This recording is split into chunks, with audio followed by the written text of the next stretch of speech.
Hi friends, welcome to my channel. ನಾನಿವತ್ತು ನಿಮಗೆ ಹಲಸಿನಕಾಯಿಯ ಚಿಪ್ಸನ್ನು ಹೇಗೆ ಮಾಡೋದು, ಯಾವ ರೀತಿ ಮಾಡೋದು ಅಂತ ತಿಳಿಸ್ಕೊಡ್ತೀನಿ. ಹಳ್ಳಿ ಬದಿಯವರಿಗೆ ಇದೇನು ವಿಶೇಷ ಅಲ್ಲ. ಯಾಕೆ ಅಂದರೆ ಬೇಸಿಗೆ ಬಂದಾದ ನಂತರ ಹಲಸಿನಕಾಯಿ ಬೆಳೆದಿದೆ ಅಂದ ಮೇಲೆ ಹಲಸಿನಕಾಯಿ ಚಿಪ್ಸನ್ನು 1 ವರ್ಷಕ್ಕೆ ಆಗುವಷ್ಟು ಮಾಡಿಟ್ಕೊಂಡಿರ್ತಾರೆ. ಆದರೆ ಪೇಟೆ ಬದಿಯವರಿಗೆ ಕೆಲವೊಬ್ಬರಿಗೆ ಗೊತ್ತಿರಲ್ಲ ಅನ್ನೋ ಕಾರಣಕ್ಕೆ ಈ ವಿಡಿಯೋ ಹಾಗೆ ನಮಗೆ ಮಳೆ ಬಂದು ಯಾವ್ಯಾವ ರೀತಿ ತೊಂದರೆ ಆಯಿತು, ಎಷ್ಟು ಕಷ್ಟಪಟ್ಟು ಚಿಪ್ಸ್ ಮಾಡಿದ್ವಿ ಅಂತ ನಾನು ನಿಮಗೆ ಈ ವಿಡಿಯೋದಲ್ಲಿ ತೋರಿಸ್ತಾ ಇದ್ದೀನಿ. ನೋಡ್ತಾ ಇರ್ಬೋದು ಎಷ್ಟೊಂದು ಹಲಸಿನಕಾಯಿ ಆಗಿದೆ ಅಂತ.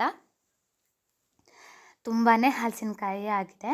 ಹಾಗೆ ಅದು ಬೆಳೆದಿದೆಯೋ ಇಲ್ವೋ ಅಂತ ಚೆಕ್ ಮಾಡಿಕೊಂಡು ಆನಂತರ ಹಲಸಿನಕಾಯಿಯನ್ನು ಕುಯ್ಯಬೇಕಾಗುತ್ತೆ. ಹಾಗೆ ಎಲ್ಲ ಹಲಸಿನಕಾಯಿ ಕೂಡ ನಮಗೆ ಚಿಪ್ಸಿಗೆ ಬರಲ್ಲ. ಕೆಲವೊಂದು ಅಡುಗೆಗೆ ಬಂದರೆ, ಇನ್ನೂ ಕೆಲವೊಂದು ಹಪ್ಪಳಕ್ಕೆ ಮಾತ್ರ ಬರುತ್ತೆ, ಕೆಲವೊಂದು ಮಾತ್ರ ಚಿಪ್ಸಿಗೆ ಬರುತ್ತೆ. ಅದನ್ನು ನಾವು ಮಾಡಿ ನೋಡ್ತಾ ಇರ್ಬೋದು. ಇಷ್ಟೊಂದು ಹಲಸಿನಕಾಯಿಯನ್ನು ತಂದು ನಾವು ಕೊಡಲಿಯ ಮುಖಾಂತರವಾಗಿ ಮೊದಲು ಕಟ್ ಮಾಡ್ಕೋತಾ ಇದ್ದೀವಿ. ಯಾಕೆ ಅಂದರೆ ಹಲಸಿನಕಾಯಿಯನ್ನು ಕಟ್ ಮಾಡೋದು ಅಷ್ಟೊಂದು ಈಸಿಲ್ಲ, ಅಂಟಾಗಿರುತ್ತೆ ಮತ್ತು ತುಂಬಾ ಕಷ್ಟ ಮತ್ತು ಪ್ರೊಸೀಜರ್ ಕೂಡ ರಾಶಿ ಇರುತ್ತೆ. ಹಾಗಾಗಿ ನಾವು ಮೊದಲನೇದಾಗಿ ಇದನ್ನು ಚೆನ್ನಾಗಿ ಕಟ್ ಮಾಡ್ಕೊಳ್ತಾ ಇದ್ದೀವಿ. ನೋಡ್ತಾ ಇರ್ಬೋದು ಈ ರೀತಿಯಾಗಿ ಕೊಡಲಿಯನ್ನು ಯೂಸ್ ಮಾಡಿ ನಾವು ಪ್ರತಿಯೊಂದು ಹಲಸಿನಕಾಯಿಯನ್ನು ಕಟ್ ಮಾಡ್ಕೊತಾ ಇದ್ದೀವಿ.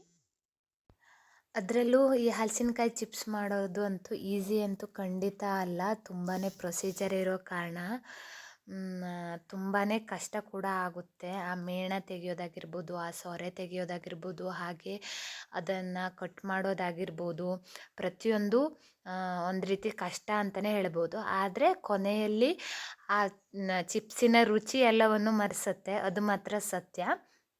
ನೋಡ್ತಾ ಇರ್ಬೋದು ನಿಮಗೆ ಪ್ರತಿಯೊಂದು ಯಾವ ರೀತಿಯಾಗಿ ಮಾಡ್ತಾರೆ ಅಂತ ಪ್ರೊಸೀಜರ್ ವೈಸ್ ತೋರಿಸ್ತಾ ಇದ್ದೀನಿ. ಈ ರೀತಿ ಕೊಡಲಿಯಲ್ಲಿ ಕಟ್ ಮಾಡಿಕೊಂಡು ಆದ ನಂತರ ಅದನ್ನು ಸಿಪ್ಪೆ ತೆಗೆದು ಈ ಥರ ಸೊರೆಯನ್ನೆಲ್ಲ ಬಿಡಿಸ್ಕೋಬೇಕು. ಆನಂತರ ಹಿಂದ್ಗಡೆ ಇರುವಂತಹ ಅದರ ಸಿಪ್ಪೆಯನ್ನೆಲ್ಲ ಚೆನ್ನಾಗಿ ತೆಕ್ಕೊಂಡು ನಾವು ರೆಡಿ ಮಾಡ್ಕೋಬೇಕಾಗುತ್ತೆ. ನೋಡ್ತಾ ಇರ್ಬೋದು ನಿಮಗೆ ಹೇಗೆ ಮಾಡೋದು ಅಂತ ತೋರಿಸ್ತಾ ಇದ್ದೀನಿ. ನಾನು ಪ್ರತಿಯೊಂದನ್ನು ಡೀಟೇಲ್ ಆಗಿ ತೋರಿಸ್ತಾ ಇದ್ದೀನಿ, ಹಾಗಾಗಿ ಸ್ವಲ್ಪ ಲಾಂಗ್ ವಿಡಿಯೋ ಆಗುತ್ತೆ ಅಷ್ಟೇ. ನೋಡ್ತಾ ಇರ್ಬೋದು ಈ ರೀತಿ ಸಿಪ್ಪೆಯನ್ನೆಲ್ಲ ತೆಗೆದು ಈ ರೀತಿ ಕೊರೆದು ಇಟ್ಕೋಬೇಕಾಗುತ್ತೆ.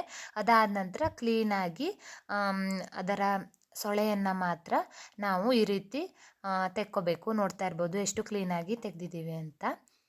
ಈ ರೀತಿ ಚೆನ್ನಾಗಿ ಕ್ಲೀನಾಗಿ ಅದರ ಸೊಳೆಯನ್ನು ತೆಕ್ಕೋಬೇಕು. ಆನಂತರ ಇದನ್ನು ನಾವು ಚಿಪ್ಸಿನ ಆಕಾರಕ್ಕೆ ಕಟ್ ಮಾಡ್ಕೋಬೇಕಾಗುತ್ತೆ.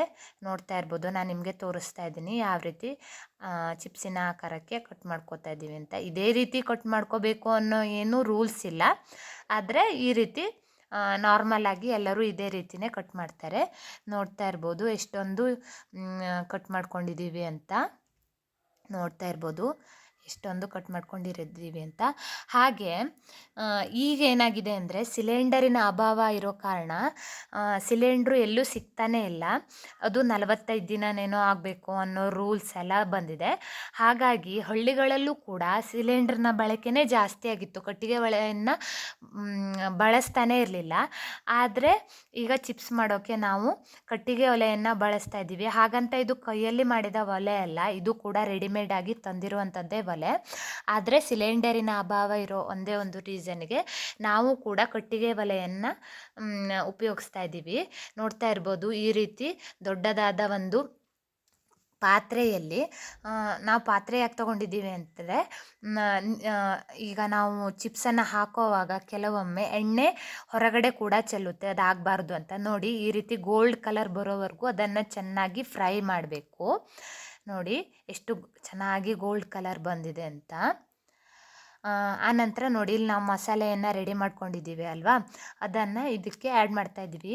ಯಾವುದೇ ರೀತಿಯ ಹೊರಗಿನ ಮಸಾಲೆ ಎಲ್ಲ, ಮನೆಯಲ್ಲೇ ತಯಾರು ಮಾಡಿದ ಮಸಾಲೆಯನ್ನು ಅದಕ್ಕೆ ಹಾಕಿ ಚೆನ್ನಾಗಿ ಮಿಕ್ಸ್ ಮಾಡ್ಕೊತಾ ಇದ್ದೀನಿ.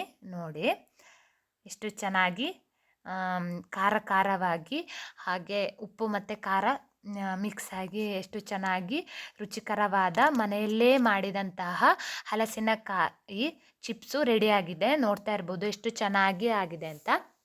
ನಾವು ಈ ಹಲಸಿನಕಾಯಿ ಚಿಪ್ಸ್ ಮಾಡೋ ಸಮಯದಲ್ಲಿ ತುಂಬ ಗಾಳಿ ಮಳೆ ಗುಡುಗು ಎಷ್ಟೊಂದು ಸ್ಟಾರ್ಟ್ ಆಯಿತು ಅಂತ ಅಂದರೆ ಭಯನೇ ಆಗುವಷ್ಟು ಆಯಿತು. ನೋಡ್ತಾ ಇರ್ಬೋದು, ನಿಮಗೆ ಅದನ್ನು ಪೂರ್ತಿಯಾಗಿ ವಿಡಿಯೋ ಮಾಡಿ ತೋರಿಸ್ತಾ ಇದ್ದೀನಿ. ಎಷ್ಟೊಂದು ಗಾಳಿ ಮಳೆ ಗುಡುಗು ಎಷ್ಟು ಸ್ಟಾರ್ಟ್ ಆಯಿತು ಅಂದರೆ ಅಯ್ಯೋ ಚಿಪ್ಸ್ ಮಾಡೋಕ್ಕಾಗಲ್ವಲ್ಲ ಅನ್ನೋಷ್ಟು ಹೆದರಿಕೆ ಕೂಡ ಆಯಿತು. ಎಷ್ಟೊಂದು ಜೋರಾಗಿ ಗಾಳಿ ಬೀಸ್ತಾ ಇದೆ, ನೋಡ್ತಾ ಇರ್ಬೋದು ಯಾವ ರೀತಿ ಮಳೆ ಬರ್ತಾ ಇದೆ ಅಂತ. ಈಗ 3-4 ದಿನದಿಂದ ಮಲೆನಾಡಿನ ಕಡೆ ಸತತವಾಗಿ ಗಾಳಿ ಮಳೆ, ತುಂಬ ಹಾನಿ ಕೂಡ ಆಗಿದೆ. ಮರ ಬೀಳೋದಾಗಿರ್ಬೋದು, ಮನೆ ಮೇಲೆ ಮರ ಬಿದ್ದು ಮನೆ ಹಾಳಾಗಿ ಇರ್ಬೋದು, ತುಂಬಾ ಪ್ರಾಬ್ಲಮ್ಸ್ ಆಗಿದೆ. ನೋಡ್ತಾ ಇರ್ಬೋದು ಎಷ್ಟೊಂದು ಧಾರಾಕಾರವಾಗಿ ಮಳೆ ಸುರಿತಾ ಇದೆ ಅಂತ. ಈ ರೀತಿ ಮಳೆ ಸುರಿತಾ ಇದ್ದರೂ ನಾವು ನೈಟ್ ಕೂಡ ಚಿಪ್ಸನ್ನು ಕಂಪ್ಲೀಟ್ ಮಾಡಬೇಕು ಅಂತ ಚಿಪ್ಸನ್ನು ಮಾಡ್ತಾಯಿದ್ದೀವಿ.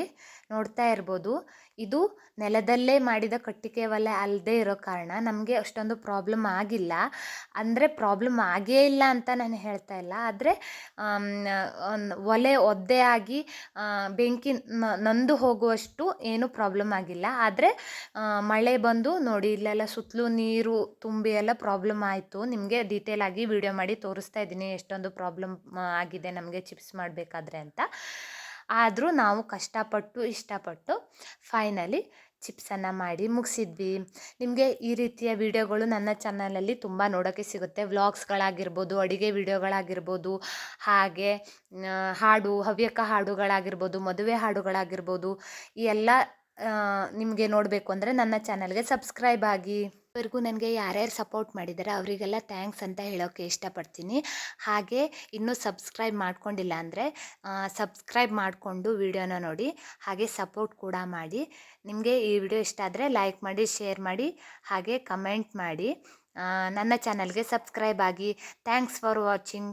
ನಿಮ್ಮ ಸಪೋರ್ಟ್ ಯಾವಾಗಲೂ ನನ್ನ ಮೇಲೆ ಇದೇ ರೀತಿ ಇರಲಿ.